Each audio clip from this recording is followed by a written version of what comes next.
পাপা stories এই চ্যানেলে তোমাদের সবাইকে স্বাগত। আশা করি তোমরা সকলে অনেক ভালো আছো। তো আজকে এই ভিডিওতে আমি তোমাদের পড়ে শোনাবো মানিক বন্দ্যোপাধ্যায়ের লেখা একটি গল্প, পদ্মা নদীর মাঝি। আজ শোনাবো গল্পটির 9ম পর্ব।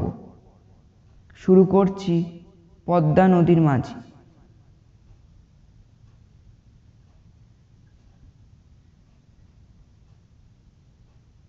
পরদিন আমিনুদ্দির সঙ্গে নছিবনের নিকাহ হইয়া গেল। তাহার পরের দিন কতকগুলি চাষের যন্ত্রপাতি, 3-4 বস্তা আলু, 1 পিপা সরিষার তৈল, কাঠের একটা বাক্স বোঝাই নুন, কতকগুলি সস্তা বিলাতি কম্বল, 1 বস্তা কাপড় জামা, এইসব অশ্রদ্ধ জিনিসপত্রে হোসেন নৌকা বোঝাই করিয়া ফেলিল। রাত্রি প্রভাত হইলে বলিল, নাও খোলো কুবির ভাই, কোন দিক যামু মিয়া ভাই? হোসেন বলিল, সমুন্দর। সারাদিন এই তীর ঘেঁষিয়া নৌকা চলিল। কেতুপুরে পদ্মায় যে নৌকাকে অত্যন্ত বৃহৎ মনে হইয়াছিল, এখন সেটিকে কুবেরের মোচার খোলা বলিয়া মনে হইতে লাগিল। অপরাহ্নে পরদিন নোয়াখালী জেলের নাকিতেল বৃক্ষপূর্ণ তীরভূমিতে নৌকা বাঁধা হইল। এইদিকে কুবিরের কখনো আসে নাই। বিস্ময়ের সঙ্গে সে হোসেনকে জিজ্ঞাসা করিল, এই কি সুমন্দর? হোসেন একখানা ম্যাপ বাহির করিল। আঙুল দিয়া সে কুবেরকে চিনাইতে দিতে লাগিল যে মেঘনার মোহনার দ্বীপগুলি সিন্ধি দ্বীপ, বৌদি দ্বীপ, সন্দ্বীপ, হাতিয়া প্রভৃতি, আরও পশ্চিমে মনপুরা দ্বীপ, দক্ষিণে সাবাজপুর, বন্দরা দ্বীপ, আর ওই যে ছোট ছোট বিন্দুগুলি দেখা যায় 22 নম্বর মোটা লাইনটার ওপরে, ওগুলি মানিক দ্বীপপুঞ্জ। চিনিতে পারিতেছেন কুবির। আর ওই পূর্ব পশ্চিমের 22 নম্বর লাইন আর উত্তর দক্ষিণের 91 নম্বর লাইনটা যে বিন্দুতে পরস্পরকে অতিক্রম করিয়াছে, এই বিন্দুটার কিছু উত্তর উত্তর পূর্বে ওই যে একটি সবুজ বিন্দু দেখা যায়, ওর নাম ময়না দ্বীপ।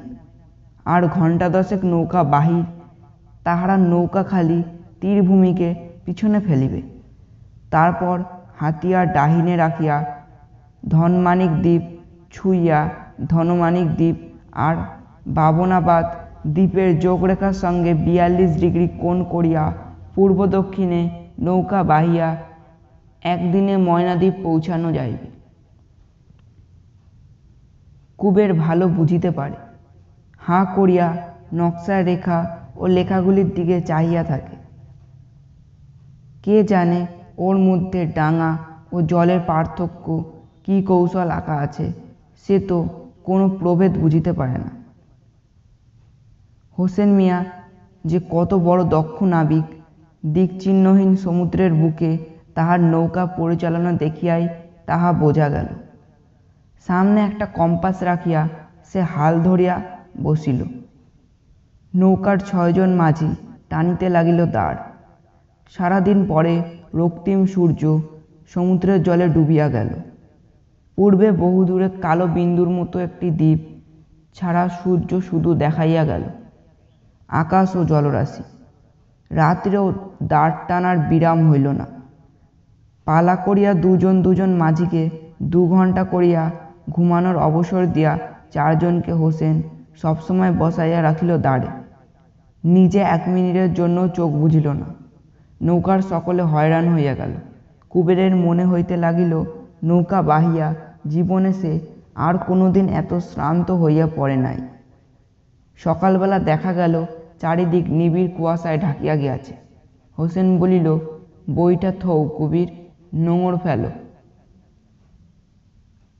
এতখানি কাছি টানিয়া নোঙর সমুদ্রের তলে গিয়া ঠেকিল যে কুবেরের মনে হইল নোঙরটা পাতালে গিয়া পৌঁছাইছে। কুয়াশায় নৌকা চালাইবার উপায় নাই। ধনমানিক দ্বীপের কাছাকাছি তাহারা আসিয়া পড়িয়াছে। কুয়াশায় দেখিতে না পাইয়া পাশ কাটাইয়া দূরে চলিয়া গেলে বিপদ হইবে। এই দ্বীপটির অবস্থান দেখিয়া তবে ঠিক করা যাইবে বাবনাবাদ দ্বীপের সঙ্গে ইহার যোগরেখা। তারপর সোজা আগানো চলিবে কম্পাসের ওপর নির্ভর করিয়া একেবারে ময়নাদ্বীপের দিকে। সারাদিন নৌকার অবস্থা বুঝিতে পারা যাইবে কিনা সন্দেহ। অপেক্ষা করিতে হইবে রাত্রির জন্য। রাতে তারা উঠিলে ওই যে অদ্ভুত যন্ত্রটা আছে হোসেনের, ওই যন্ত্রের ভিতর দিয়া আকাশের দিকে চাহিয়া তবে হোসেন বলিতে পারিবে কোনো দিকে কত দূর ধনমানিক দ্বীপ লুকাইয়া আছে। কি জান মিয়া, কলের জাহাজ হলি জানন যায় কত জোরে চলিতেছি, ঘন্টায় কত মাইল আলাম সমুন্দরের কোনখানে রয়েছি হিসাব করলি মেলে। নাও চালাইয়া যামু কিনা। দাড়িতে হাত বুলায় হোসেন, সকলকে অভয় দিয়া আবার বলে, ডরাইও না, 10 বাজলি কুয়াশা থাকবো না। আইজ কাইল রোজ বিহান বেলা কুয়াশা হয়। আরে কি কয় মাঝি, কুয়াশা? বসিয়া বসিয়া হোসেন গল্প বলে, সকলে শোনে। এ যেন কেতুপুরের এক ভাঙা কুটিরে হোসেনের আড্ডা বসিয়াছে। এমনি কুয়াশার মধ্যে একবার সে সমুদ্রের বুকে হারাইয়া গিয়াছিল। 3 দিন নোঙর ফেলিয়াছিল সমুদ্রে। জল ফুরাইয়া গিয়া শেষের দিন তৃষ্ণায় ছাতি তাহাদের ফাটিয়া গিয়াছিল। তারপর হোসেন কম্পাস কিনিয়াছে, তাহা দেখিয়া নৌকার অবস্থান নির্ণয়ের যন্ত্র কিনিয়াছে। চাটগাঁয়ে হোসেন যখন জাহাজে কাজ করিত, খালাসির কাজ করিতে করিতে শেষ পর্যন্ত একটা মালবাহী স্টিমারের বুসান পর্যন্ত সে হইয়াছিল।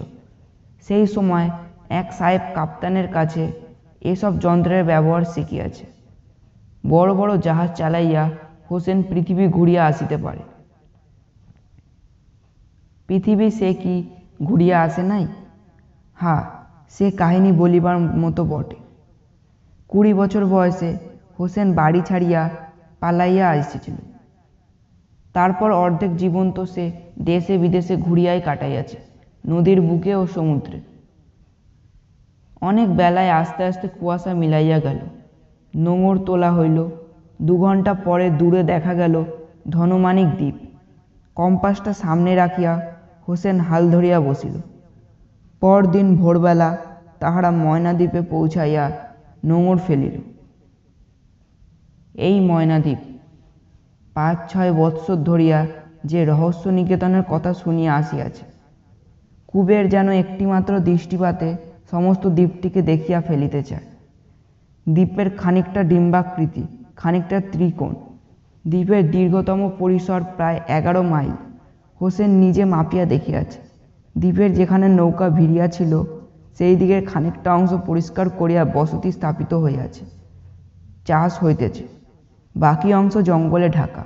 পশ্চিম দিকে অসংখ্য নারিকেল গাছ। সমস্ত দ্বীপে ছড়াইয়া না পড়িয়া গাছগুলি এক স্থানে ঘন হইয়া মাথা তুলিয়াছে, কেন বোঝা যায় না।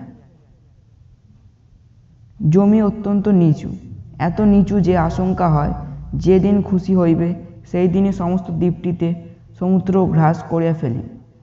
দ্বীপের মাঝখানে 1 মাইল পরিমিত একটা লোনা জলা আছে। সমুদ্রের চেয়েও ওখানটা বুঝি নিচু। খাল কাটিয়া যোগ করিয়া দিলে সমুদ্রের জল আসিয়া ভরিয়া ফেলিবে। জলার ধারে খানিকটা ধানের জমি করা হইয়াছে। বিস্ময়কর ফসল ফলে। জলায় ও চারিদিকে জঙ্গলের অসংখ্য সাপ আছে, কিন্তু জন্তু জানোয়ার কিছুই নেই। রাসু যে বাঘসিংহের গল্প করিয়াছে সেটা নিছকই গল্প। হোসেন মিয়ার উপনিবেশ লোকসংখ্যা 100-র কম নয়, কিন্তু তাহার 3 ভাগই প্রায় ছোট ছোট ছেলেমেয়ে, যাহাদের অধিকাংশই এই দ্বীপে জন্মগ্রহণ করিয়াছে। ম্যালেরিয়া ও সাপের সঙ্গে লড়াই করিয়া এখনও হোসেন জয়লাভ করিতে পারে নাই। জঙ্গলের সঙ্গে অবিরত সংগ্রাম চলিয়াছে। অনেক খাদ্য এখানে উৎপন্ন করা যায় না। জীবনের অনেক প্রয়োজন মিটাইতে সমুদ্র পথে পাড়ি দিতে হয় সভ্য জগতের দিকে। অবিশ্রাম খাটুনি এখানে, অসংখ্য অসুবিধা এখানে। জীবন এখানে নির্মম ও নিবিড়। রাসুর মতো অনেকেই তাই পলাইয়া গিয়াছে। হোসেনের 5 বছরের চেষ্টায় দ্বীপে তাই 30টির বেশি পরিবার নীড় বাঁধে নাই। আমিনুদ্দি ও রসুলকে ধরিলে দ্বীপে গৃহস্থ পরিবারের সংখ্যা এবার 32 হইল মাত্র। কি কঠিন কাজে হোসেন মিয়া যে আত্মনিয়োগ করিয়াছে, কি সীমাহীন যে তাহার ধৈর্য ও অধ্যাবসায়, এবার কুবের তাহা ভালো করিয়া বুঝিতে পারে। এই নিচু জলা ও জঙ্গলপূর্ণ মানুষ্যবাসের অযোগ্য দ্বীপ, ধান ছাড়া আর কোনো ফসল যে দ্বীপের লোনা মাটিতে জন্মে না, লাউ কুমড়াগুলি ফলে কুকড়ানো শশার মতো ছোট্ট ছোট্ট। এখানে এই মুষ্টিমেয় নরনারীর বসতি স্থাপন করাও হোসেন মিয়া ছাড়া আর কারোর দ্বারা সম্ভব হইত না। সন্দ্বীপ, হাতিয়া, ধনমানিক, বাবনাবাদ এইসব জর্ণপূর্ণ দ্বীপের কথা কুবের শুনিয়াছে। ময়নাদ্বীপ যদি মানুষের বাসের যোগ্য হইত, ওই সব দ্বীপের মতো কবে এখানে গড়িয়া উঠিত গ্রাম। এ কি করদোজ একটা দ্বীপ হোসেন বাছিয়া লইয়াছে, হয়তো সস্তায় পাইয়াছিল বলিয়া। স্বাস্থ্যকর উর্বর দ্বীপ কিনিয়া জমিদারি পত্তনের টাকা হোসেন কোথায় পাইত? ও রকম জনহীন দ্বীপই বা কোথায়? দ্বীপ দেখিয়া আমিনউদ্দি ও রসুল বড় দমিয়া গিয়াছে। ফিরিয়া যাওয়ার কথাটাও তাহাদের মুখে শোনা গিয়াছে দু একবার, তবে হোসেনের সামনে তারা কিছুই বলে নাই। বলা যায় না কত উপকার যে হোসেন তাহাদের করিয়াছে, তার হিসাব হয় না। আমিনউদ্দি অপরিশোধ্য আর্থিক ঋণে শুধু আবৃত নয়, হোসেন না দিলে এ জীবনে স্ত্রী কি আর তাহার জুটিত?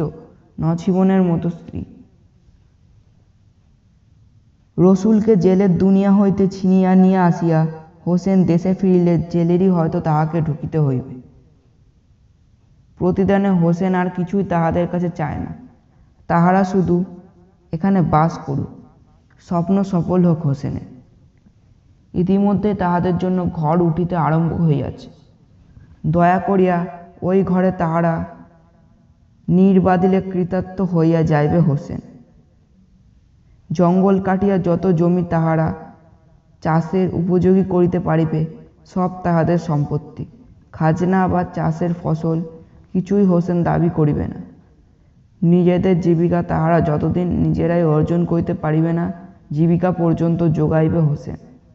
গৃহ ও নারী, অন্ন ও বস্ত্র, ভূমি ও সত্ত্ব সবই তো পাইলে তুমি, এবার শুধু খাটিবে ও জন্ম দিবে সন্তানে, এটুকু পারিবে না? হোসেনের কাছে ফিরিয়া যাওয়ার কথা, তাই কেহ মুখে আনিতে পারে না। ফিরিয়া যে যায়, সে যায় পলাইয়া চুপি চুপি চোরের মতো। হোসেন তাহাদের ক্ষমা করে। দেখা হইলে রাসুর মতো হোসেন তাহাদের জঙ্গল সাফ করার মজুরি দেয়।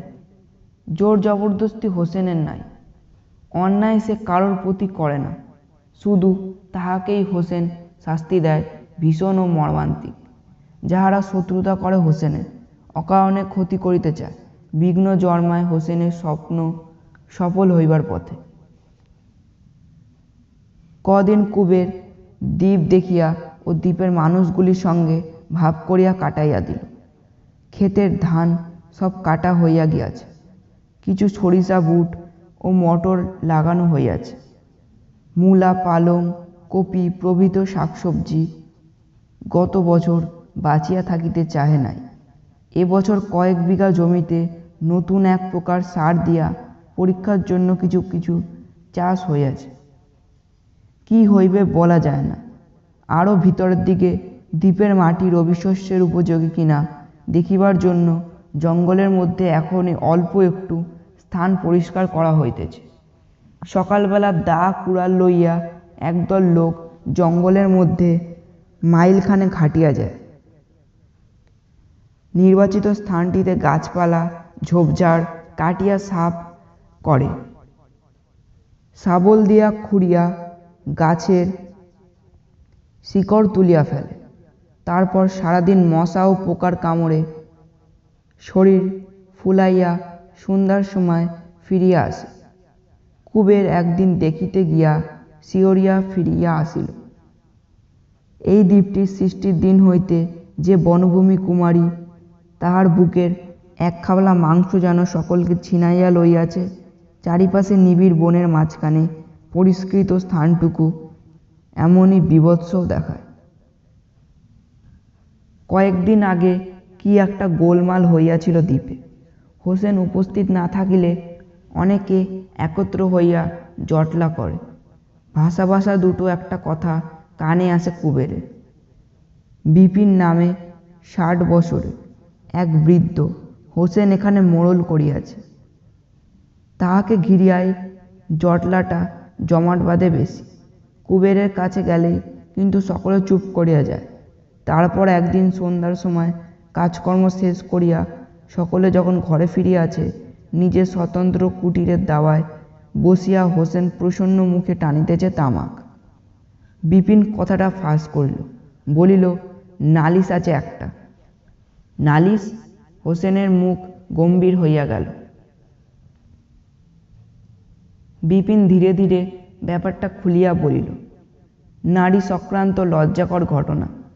এনায়েত দ্বীপে আসিয়াছে মাত্র 6 মাস আগে।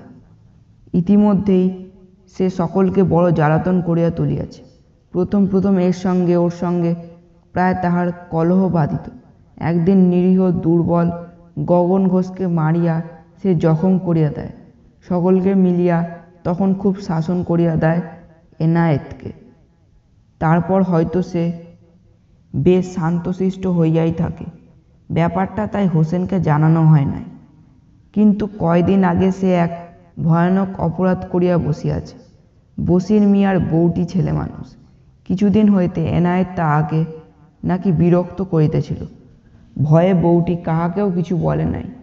তারপর একদিন দুপুরবেলা সকলে যখন কাজে গিয়াছে, এনায়েত বসিরের ঘরে প্রবেশ করে।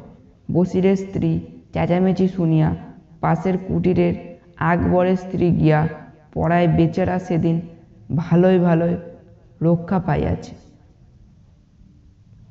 হোসেন বলিল, হারামির পোলারে কাইটা দড়িয়ায় দিলা না কেন?